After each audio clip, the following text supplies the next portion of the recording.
Sir, ഇവിടെ ബഹുമാനായ അംഗം എന്തെല്ലാമോ ചില കാര്യങ്ങൾ പറയാനുള്ള ശ്രമത്തിലായിരുന്നു.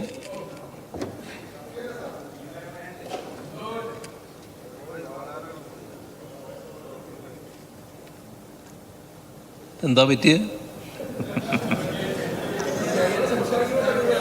ആ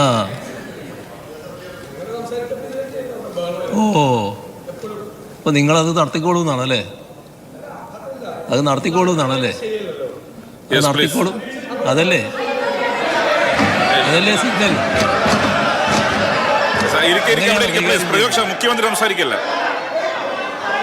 അവിടെ മുഖ്യമന്ത്രി സംസാരിക്കുകയാണ്.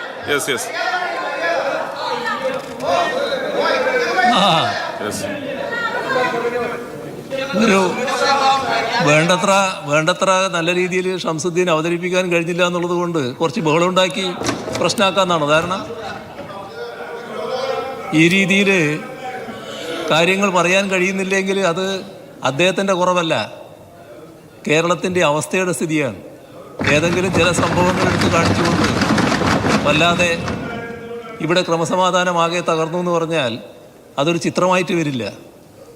അതാണ് കേരളത്തിൻ്റെ അനുഭവം.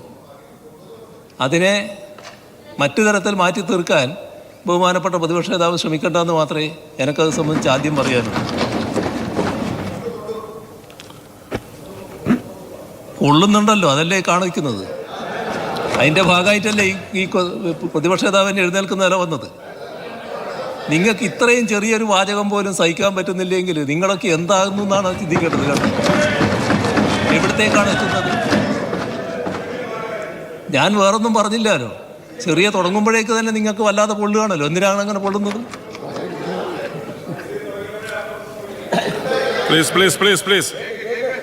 സർ, ഇവിടെ നെന്മാറ പോലീസ് സ്റ്റേഷൻ പരിധിയിൽ പ്രവേശിക്കരുത് എന്നത് നേരത്തെ കൊടുത്ത ഉത്തരവായിരുന്നു. അതാണ് പിന്നീട് നെന്മാറ പഞ്ചായത്ത് പരിധിയിൽ പ്രവേശിക്കരുത് എന്ന ഇളവായി കോടതി മാറ്റിയത്. അപ്പോൾ ആ ഇളവ് അനുവദിക്കുന്നത് കോടതി തന്നെയാണ്. അതിനെയും പോലീസ് എതിർക്കുന്ന നില തന്നെയാണ് സ്വീകരിച്ചിട്ടുള്ളത്. സർ, ഇവിടെ ശ്രദ്ധിക്കേണ്ട ഒരു കാര്യം, നമ്മുടെ സംസ്ഥാനത്ത് ധാരാളം പേർ ജാമ്യത്തിൽ ഇറങ്ങുന്നുണ്ട്. ജാമ്യ വ്യവസ്ഥയിൽ കഴിയേണ്ടവരാണവർ. പക്ഷെ അങ്ങനെയുള്ള സഭയിൽ പ്രതിപക്ഷം ഉന്നയിക്കുന്നത് അതിന് മറുപടി പറയുകയാണ് മുഖ്യമന്ത്രി പിണറായി വിജയൻ. ചെന്താമരയുടെ ജാമ്യ ഉപാധികളുമായി ബന്ധപ്പെട്ടാണ് അദ്ദേഹം മറുപടി നൽകിക്കൊണ്ടിരിക്കുന്നത്. ക്രമസമാധാനം തകർന്നു എന്ന വിഷയം ഉയർത്തിക്കൊണ്ടാണ് പ്രതിപക്ഷം അടിയന്തര പ്രമേയത്തിന് അനുമതി തേടിയിരിക്കുന്നത്. എൻ ഷംസുദ്ദീൻ MLA സംസ്ഥാനത്ത് അടുത്തിടെ അരങ്ങേറിയിട്ടുള്ള ക്രൂരകൃത്യങ്ങൾ, കൊലപാതകങ്ങളടക്കമുള്ള വിഷയങ്ങൾ സഭയിൽ ഉന്നയിച്ചു. അതിനിടയ്ക്ക് ഷംസുദ്ദീൻ ഈ വിഷയം, അതായത് പോലീസിന്റെ അതിക്രമം, പോലീസിന്റെ വീഴ്ച, ആഭ്യന്തര വകുപ്പിന്റെ വീഴ്ച, ഈ വിഷയവുമായി ബന്ധപ്പെട്ട അടിയന്തര പ്രമേയം നല്ല രീതിയിൽ അവതരിപ്പിക്കാൻ കഴിഞ്ഞില്ല എന്ന ഒരു വിമർശനം മുഖ്യമന്ത്രിയുടെ ഭാഗത്തു നിന്ന് വരുന്നു. അതുമായി ബന്ധപ്പെട്ട പ്രതിപക്ഷ നേതാവുമായി ഒരു ചെറിയ വാഗ്വാദം മുഖ്യമന്ത്രി സംസാരിക്കുന്നു. ഇത് പോലീസ് സ്റ്റേഷനിൽ കൊണ്ടുവെക്കാൻ പോലീസിന് അധികാരമുണ്ട്. ആ അധികാരം പോലീസിന് കൊടുക്കുന്നതിനോട് സാധാരണഗതിയിൽ നിങ്ങൾക്ക് യോജിപ്പാണോ? ഏതെങ്കിലും ഒരു കേസിനെ മാത്രം ആസ്പദമാക്കിയല്ലോ കാര്യങ്ങൾ കാണേണ്ടത്. കേരളത്തിലാകെയുള്ള സംഭവങ്ങളെയല്ലേ നോക്കേണ്ടത്.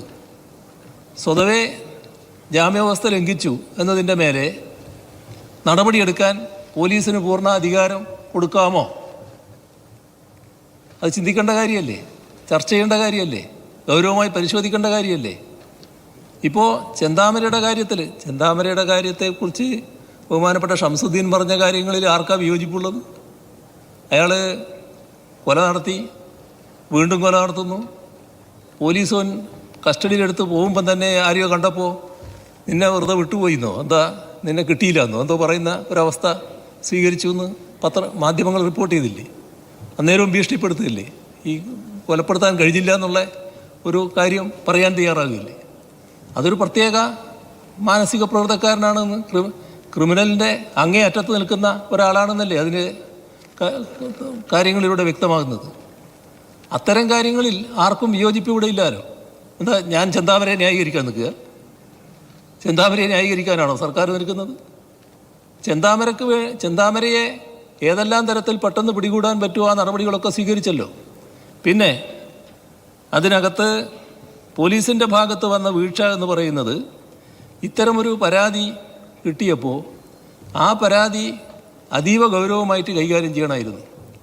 അത് ജാമ്യത്തിലിറങ്ങിയ ഒരാളുടെ കാര്യം മാത്രമായിട്ടല്ല വരുന്നത്. അയാൾ കൂടുതൽ കുറ്റകൃത്യങ്ങൾ ചെയ്യാൻ സാധ്യതയുണ്ട് എന്ന പരാതിയാണ് വരുന്നത്. അതിൻ്റെ മേലെയുള്ള നടപടി പോലീസ് സ്വീകരിക്കേണ്ടതായിരുന്നു എന്നുള്ള കാര്യത്തിൽ തർക്കമില്ല. അത് വെറുതെയാണോ സസ്പെൻഡ് ചെയ്തത്? എന്താണ് നിങ്ങൾ അത് കാണാത്തത്? ആ ഉദ്യോഗസ്ഥനെ സസ്പെൻഡ് ചെയ്ത് അന്വേഷണം നടത്തുകയല്ലേ. ആ അന്വേഷണത്തിൻ്റെ ഭാഗമായിട്ട് എന്തൊക്കെ വരുമെന്ന് ഇപ്പം നിങ്ങൾക്ക് എങ്ങനെ അറിയാം? ആ അന്വേഷണത്തിൻ്റെ ഭാഗമായിട്ട് കാര്യങ്ങൾ കണ്ടെത്തണ്ടേ? കുറ്റവാളികളെ കുറ്റവാളിയെന്ന് നമ്മൾ ഇപ്പോൾ കരുതുന്ന ഒരാളെ, അതാണല്ലോ ആ പോലീസ് ഉദ്യോഗസ്ഥൻ ചെയ്ത കാര്യം, തെറ്റായ കാര്യം ചെയ്തു എന്ന്. ആ തെറ്റിനെ കുറിച്ച് മൂടി വെക്കാൻ തയ്യാറായോ? സംരക്ഷിക്കാൻ തയ്യാറായോ? നടപടിയെടുക്കാനല്ലേ തയ്യാറായത്? ആ നടപടിയുടെ ഭാഗമായി ഇനി എങ്ങനെയൊക്കെ വരുമെന്നത് അതിൻ്റെ അന്വേഷണത്തിൻ്റെ ശേഷമല്ലേ പറയാൻ പറ്റൂ. ഫലപ്രദമായ അന്വേഷണ സംവിധാനമല്ലേ ചെയ്തുകൊണ്ടിരിക്കുന്നത്. ഇവിടെ ചെന്താമരയെക്കുറിച്ച് കൂടുതൽ പറയാനില്ല. ശക്തമായ നടപടി ഇക്കാര്യത്തിൽ സ്വീകരിച്ചു വരികയാണ്. അതിന് അങ്ങേയറ്റം ശിക്ഷ ഉറപ്പാക്കാവുന്ന നടപടികൾ പോലീസിൻ്റെ ഭാഗത്തുനിന്നുണ്ടാവുകയും ചെയ്യും. ഇവിടെ പത്തനംതിട്ടയിലെ പ്രശ്നം അതും സാധാരണഗതിയിൽ സംഭവിക്കാൻ പാടില്ലാത്തൊരു കാര്യം തന്നെയാണ്. ഒരു സംശയം അതിലില്ല. ഒരു വിവാഹ പാർട്ടിയിൽപ്പെട്ട ആളുകൾക്ക് തല്ലുകൊള്ളാനിടയായി. അതിലൊരു യുവതിക്ക് തല്ലുകൊണ്ടു, അവർ പരാതിപ്പെട്ടു, അതിൻ്റെ മേലെയുള്ള അന്വേഷണങ്ങൾ നടക്കുന്നു. അതിൻ്റെ ഭാഗമായി തന്നെ അവിടെ പോലീസ് SI അടക്കം ആളുകളെ സസ്പെൻഡ് ചെയ്ത നിലയും സ്വീകരിച്ച് മറ്റ് അന്വേഷണങ്ങൾ നടന്നു വരികയാണ്. ഇതെല്ലാം ഇതിൻ്റെ ഭാഗമായി തുറന്നു വരികയാണ്. സർ, തെറ്റായൊരു കാര്യം പോലീസിൻ്റെ ഭാഗത്തുനിന്ന് സംഭവിച്ചാൽ ആ സംഭവിക്കുന്നതിനോട് സ്വീകരിക്കുന്ന സമീപനമെന്ത്? അതല്ലേ പ്രശ്നം. ആ സംഭവത്തെ ന്യായീകരിക്കാൻ ഏതെങ്കിലും ഘട്ടത്തിൽ സർക്കാർ തയ്യാറായോ? ആ സംഭവത്തെ ഗൗരവമായി കണ്ട് അത് തെറ്റാണെന്ന് കണ്ട് ആ തെറ്റിൻ്റെ മേലെ നടപടിയെടുക്കാനല്ലേ തയ്യാറായത്? അതാണ് സർക്കാരിൻ്റെ പ്രത്യേകത. ഒരു തെറ്റിനെയും ന്യായീകരിക്കില്ല, ഒരു തെറ്റിനെയും അംഗീകരിക്കില്ല. ഏത് പോലീസ് ഉദ്യോഗസ്ഥനായാലും തെറ്റ് ചെയ്താൽ ആ തെറ്റ് ചെയ്തവർക്കെതിരെ കർക്കശമായ നടപടിയും ഉണ്ടാകും. ഇവിടെ ഇതിൻ്റെ മേലെ പോലീസ് ആകെ വെളിവില്ലാത്തതായി എന്ന് പറഞ്ഞാൽ പോലീസിന് ചാർത്തി കൊടുക്കാൻ പറ്റുന്ന എന്തെല്ലാം ബഹുമതികൾ നമ്മുടെ നാട്ടിലുണ്ട്. സംഭവം തെറ്റായ കാര്യം നടന്നാൽ ആ തെറ്റിനെ തെറ്റായി തന്നെ കാണണം. ആ തെറ്റിനെതിരെ കർക്കശ നടപടിയെടുക്കുക. ഇതാണ് സർക്കാർ ചെയ്തു പോകുന്ന കാര്യം. ഇവിടെ ഒരു പോലീസുകാരൻ ഒരു 82 വയസ്സുകാരിയെ വീട്ടിൽ പൂട്ടിയിട്ട സംഭവം അദ്ദേഹം പറയുകയുണ്ടായി. അത് അങ്ങേയറ്റം ഹീനമായൊരു സംഭവമാണ് എന്ന് പൊതുസമൂഹം തന്നെ കണക്കാക്കിയതാണല്ലോ. അതൊക്കെ പോലീസിൻ്റെ ഒരു സ്വഭാവമായിട്ടല്ലല്ലോ വരുന്നത്. നാട്ടിലുള്ള ക്രിമിനൽ വാസനയുള്ള ചില ആൾക്കാരുണ്ട്. അതിൻ്റെ ഭാഗമായി നടന്നൊരു കാര്യമായിട്ട് മാത്രമല്ലേ അതിനെ കാണാൻ പറ്റൂ. ഇവിടെ ഒരു DYSP മദ്യപിച്ച് വാഹനം ഓടിച്ചു എന്ന് വെച്ച് പോലീസുകാരാകെ മദ്യപിക്കുന്നവരാണെന്ന് പറയാൻ പറ്റുമോ നമുക്ക്? അതിനെ പോലീസിൻ്റെ ഒരു സ്വഭാവമായിട്ട് മാത്രം കണക്കാക്കാൻ പറ്റുമോ? അപ്പോൾ നമ്മുടെ സംസ്ഥാനത്ത് മദ്യലഹരി ഇതിൻ്റെ ഭാഗമായി വല്ലാതെ വർദ്ധിക്കുന്നു, അതിന് പോലീസ് കൂട്ടുനിൽക്കുന്നതാണോ പറയാൻ ഉദ്ദേശിക്കുന്നത്? ആ കാര്യത്തിലൊക്കെ ശക്തമായ നടപടി തന്നെ സ്വീകരിച്ചു പോകുന്നതല്ലേ നമ്മുടെ നാടിൻ്റെ അനുഭവം. പോലീസ് ഗൂണ്ടകളെ സംരക്ഷിക്കുന്ന കാലം കഴിഞ്ഞു. ഇപ്പോൾ ഗൂണ്ടകൾക്കെതിരെ കർക്കശമായ നടപടികളാണ് സ്വീകരിച്ചു പോകുന്നത്. സംസ്ഥാനത്താകെ ഫലപ്രദമായ നടപടികൾ സ്വീകരിച്ചു പോകുന്നുണ്ട്. ഒരു തരത്തിലും അവരെ സംരക്ഷിക്കുന്ന ഗൂണ്ടകളെ സംരക്ഷിക്കുന്ന നില നമ്മുടെ സംസ്ഥാനത്തേതായാലും നിലനിൽക്കുന്നില്ല. സർ, അധോലോകത്തിൻ്റെ കാര്യമൊന്നും നമ്മുടെ കേരളത്തിൽ പറഞ്ഞ് അത്തരം ഒരു ഭീതി പടർത്താനൊന്നും കഴിയുന്ന സാഹചര്യമല്ല ഇന്നുള്ളത്. ഇന്ത്യയിലെ ഏറ്റവും ക്രമസമാധാന നില ഭദ്രമായ സംസ്ഥാനമാണ് കേരളം. ആ നില നമ്മൾ മറന്നുപോകരുത്. ഇവിടെ പോലീസ് ക്രിമിനൽവൽക്കരിക്കപ്പെട്ടു എന്നാണ് പറഞ്ഞത്.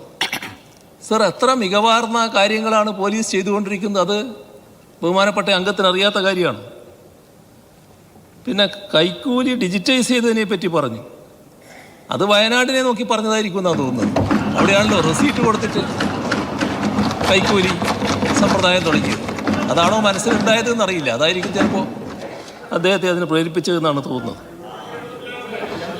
വയനാടിനെ നോക്കി പറഞ്ഞതായിരിക്കും എന്നാണ് തോന്നുന്നത്. അവിടെയാണല്ലോ റെസീറ്റ് കൊടുത്തിട്ട് കൈക്കൂലി സമ്പ്രദായം തുടങ്ങിയത്. അതാണോ മനസ്സിലുണ്ടായതെന്ന് അറിയില്ല. അതായിരിക്കും ചിലപ്പോൾ അദ്ദേഹത്തെ അതിന് പ്രേരിപ്പിച്ചതെന്നാണ് തോന്നുന്നത്.